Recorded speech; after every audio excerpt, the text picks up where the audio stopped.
So, Seattle.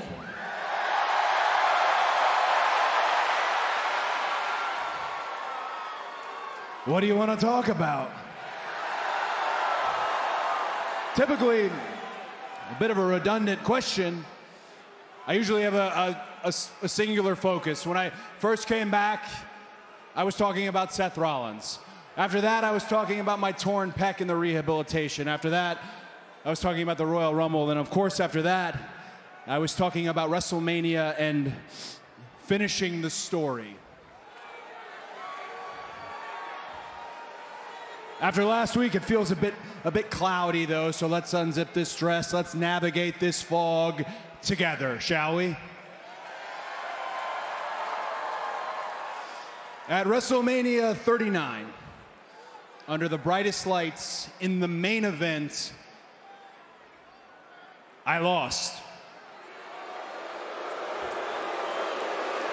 I lost to the tribal chief, to our champion, Roman Reigns.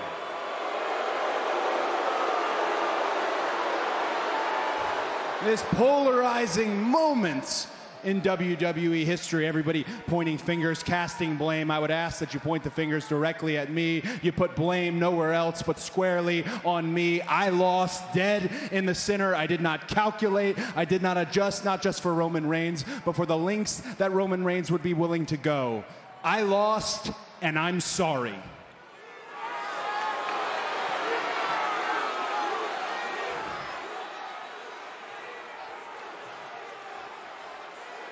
I heard two things after that match. One of them was from a dear friend. He told me directly, my friend Matt. He said, well, being in the main event, that's a win in itself, right? He said, at this point in your career, do wins and losses even matter? Absolutely. What is the point in stealing the show if you don't walk away with the prize? We're prize fighters after all. The only people who are saying wins and losses don't matter are Hall of Famers, men and women who have had their moment in the sun, who have finished their stories. Whether it's the winner's purse or, in my case, the undisputed WWE Universal Championship. The other thing I heard might bother you as much as it bothered me. It wasn't meant for my ears, but it certainly traveled to them. I believe Mr. Heyman said it.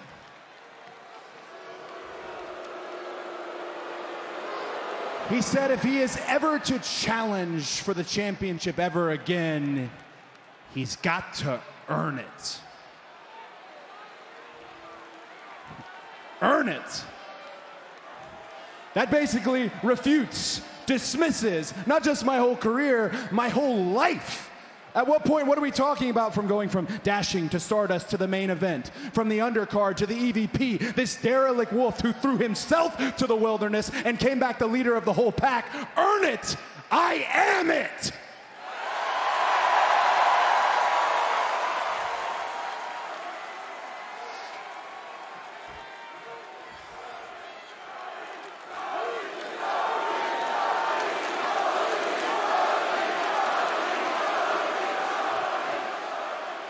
And now our unfinished tale has a whole new wrinkle to it. Brock Lesnar.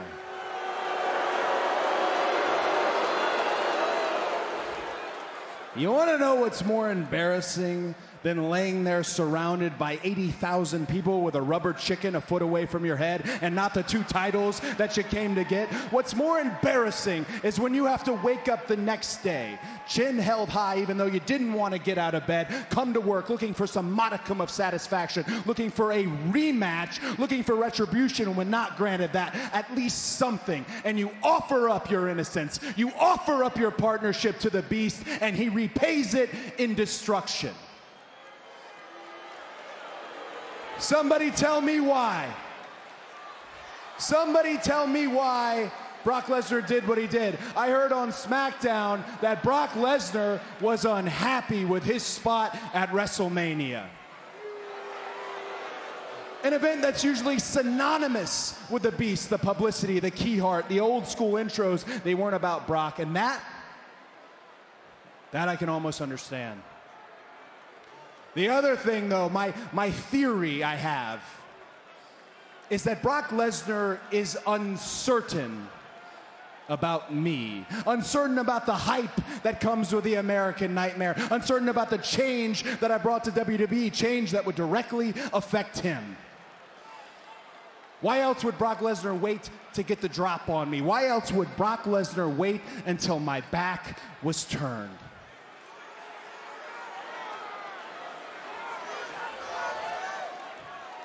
But if you're Brock Lesnar, and I know he's listening, and I know someone who represents him is listening as well, why the hell would you ever be uncertain? When Brock Lesnar looks in the mirror, he sees a predator. He sees a former NCAA heavyweight champion. That's the hardest tournament to win in folk-style wrestling. A former UFC, a former WWE Undisputed Universal Champion. He is a Hall of Famer in both worlds. Brock Lesnar is a predator. When he was only a rookie, he looked at The Rock and thought, that's a victim. He looks at all of us, we're victims, we're lunch to Brock Lesnar.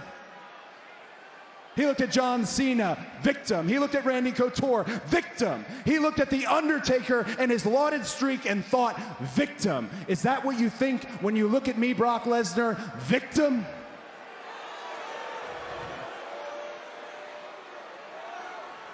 So go ahead. I'll be as honest as I can possibly be. If the question is posed to me, are you scared of Brock Lesnar?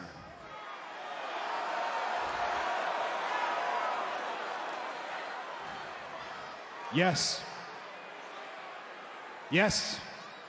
I'd be crazy not to be scared of Brock Lesnar. But I still want to fight Brock Lesnar. I'm so scared of Brock Lesnar and what happened to me last week that when he blinks, I'm gonna strike. When he breathes, I'm gonna kick. When he stumbles, I'm gonna pounce. I wanna make sure, leave no stone unturned, no opportunity behind. That when Brock Lesnar looks in the mirror the next time, he doesn't see predator. For the first time in his life, he sees prey. For the first time in his life, he sees a victim, my victim.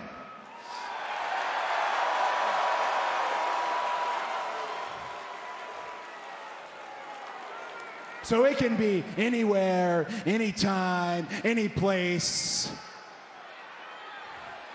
But I know Brock Lesnar isn't here in Seattle. So Brock Lesnar, what do you say?